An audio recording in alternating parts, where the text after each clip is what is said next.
তার মা বোনও আমাকে বিচ্ছিরি ভাষায় গালাগালি দিছে যে তোর বাচ্চা তুই কি করবি সেটা তোর বিষয়, তুই বেঁচে দিবি নাকি দত্তক দিবি সেটা তোর বিষয় না, এতিমখানায় দিবি সেটা তোর বিষয়। তাই আমার ডিভোর্স দিয়ে দাও, আর নাহলে যদি দিতে না পারো কাবিননামা পাঠাও, আমি এখানে মানুষের কাছে সাহায্য তুলে আমি তোমাকে ডিভোর্স দিয়ে দেবো, কারণ আমার তো ক্ষমতা নাই, বাচ্চাকে খাওয়াতে পারতেছি না, তোমাকে ডিভোর্স দেবো কিভাবে টাকা দিয়ে?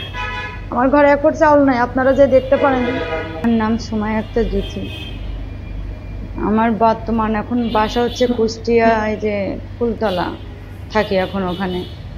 আর আগে ছিলাম হচ্ছে যশোর, ওখানে ভাড়া থাকাকালীন আমার বিয়ে হয়েছিল।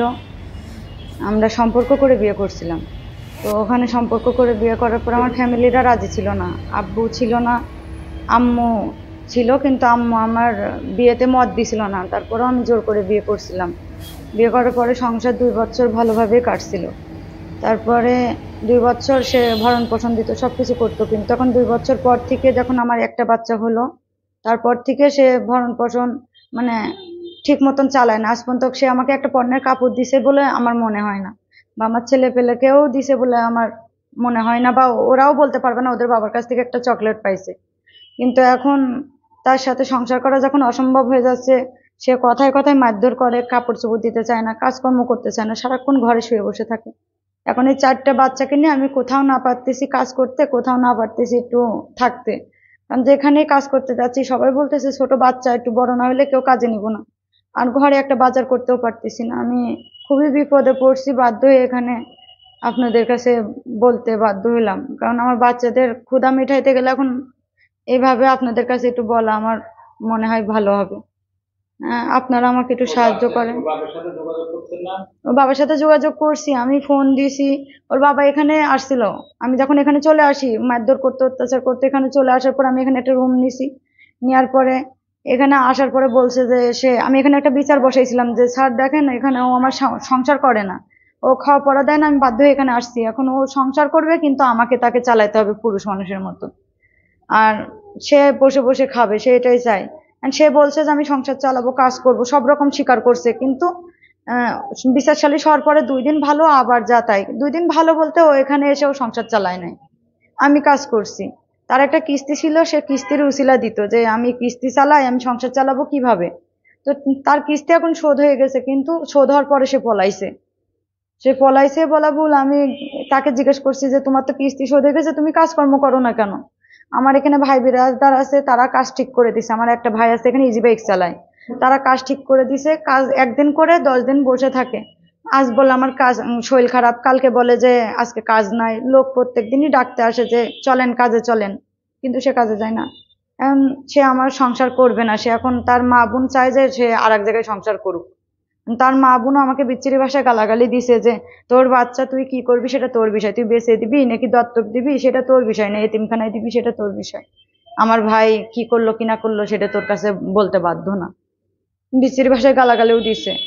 এই জন্য আমি মানে তার কাছে ফোন দিছি, আমার বাচ্চাটা অসুস্থ, ফোন দিয়ে বলছি যে আমার বাচ্চা অসুস্থ, তুমি কিছু টাকা পয়সা পাঠাও, আমি বাচ্চাকে নিয়ে যাব। তো সে বলছে যে নিয়ে যাও, আমি দেখতেছি। কিন্তু হাসপাতাল থেকে নিয়ে আসার পরে তার কাছে বলছি যে আমি টাকা হাওলাত করে বাচ্চাকে চিকিৎসা করাইছি, এখন বলতেছে আমার কাছে টাকা নাই, আমার কাজ নাই। সে আজীবন খালি এই কথা বলে যে আমার কাছে কাজ নাই, আমার টাকা নাই। সে করবে না সংসার, সে বলে আমার বাবা মা, আমার আত্মীয় স্বজনের সাথে যোগাযোগ রাখলে আমি করব না তার সংসার। আর সে চাই ওখানে নিয়ে আমাকে মারধর করবে, তার ইচ্ছা মতন সে চালাবে। আমি বলছি সংসার করতে গেলে তোমাকে এখানে এসে তুমি সংসার কাজ করো, চালাও, সমস্যা নাই। কিন্তু সে ওখানে নিয়ে যা আমাকে দিয়ে কাজ করাবে, সে কাজ করবে না, আমাকে দিয়ে কাজ করায় সে সংসার চালাবে। যখন বিচার সালিশ ডাকা হয় সে তখন সবার সামনে বলে যে আমি কাজ করব, আমি সংসার করব, আমি হচ্ছে বউকে কাজ করতে দিব না, কিন্তু সে সবার সামনে ভালো সাজে, কিন্তু পরে আমাকে মারধর করে। এর আগে একবার পুলিশের কাছে ধরাই দিছিলাম তাকে, ধরানোর পরে সে পুলিশ যখন নিয়ে যাওয়ার পরে মীমাংসা করাই দিছিল, দেওয়ার পরে বাসায় নিয়ে এসে আমাকে শাড়ি পরনে ছিল, শাড়ি খুলে আমাকে রাস্তার ভিতরে মারধর করছিল। কিচ্ছু দেয় না, বলে যে আমি খরচ খরচা দিতে পারবো না, আমি কোনো খরচ খরচা দিতে পারবো না, আমি জানি না। এখন লাস্টে না পেরে আজকে আমি তাকে ভয়েসে অনেকগুলো বাজে কথা বলছি যে তুমি খরচ খবরটা দিতে পারবে না, কাবিননামাটা পাঠাও, তাহলে তো তোমার সাথে জড়াই লাভ নাই। আমি আমার বাচ্চা যেভাবে হোক, এতিমখানায় দিয়ে হোক বা মানুষের কাছে দত্তক দিয়ে হোক, আমি যেভাবে হোক আমার বাচ্চাদের আমি মানুষ করব। তাই আমার ডিভোর্স দিয়ে দাও, আর নাহলে যদি দিতে না পারো কাবিননামা পাঠাও, আমি এখানে মানুষের কাছে সাহায্য তুলে আমি তোমাকে ডিভোর্স দিয়ে দেবো, কারণ আমার তো ক্ষমতা নাই, বাচ্চাকে খাওয়াতে পারতেছি না, তোমাকে ডিভোর্স দেবো কিভাবে টাকা দিয়ে? আমার ঘরে এক ফুট চাউল নাই, আপনারা যে দেখতে পারেন। সুমন, আর কাগজে দেওয়া রয়েছে শিমুল। সুমন বলেই সবাই চিনে। আমার নাম সুমাইয়া আক্তার জুথি। আমি তার ওই যশোর, ওর বাবার নাম হালিম, মায়ের নাম সায়রা। ওর এখন যেখানে থাকে সেখানকার যশোর নাম। আর বাড়ি করছে হচ্ছে যে চৌগাছা মাইশলে গ্রাম, বাড়ি করছে ওখানে, আর এখানে এখনো থাকে। বিয়ে করছি 13 বছর। এখন আমি যেখানে থাকি ওখানেও যে শুনতে পারেন, আমি যে বাসা ওকে নিয়ে ছিলাম, মানে ওর সাথে ছিলাম, ওই বাসা ছেড়ে দিছি।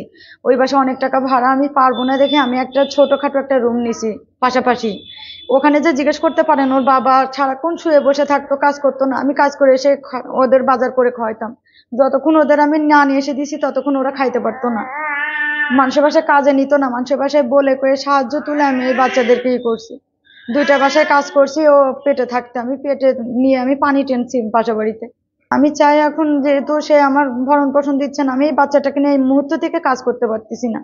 হয়তো ঘরে বসে একটু খেতা টেতা সেলাই করতে পারবো, তাও পারতেছি না। বাচ্চা খুব ছোট, জ্বালাচ্ছে। এখন আমি চাচ্ছি সবাই যদি আমাকে একটু সাহায্য করতো।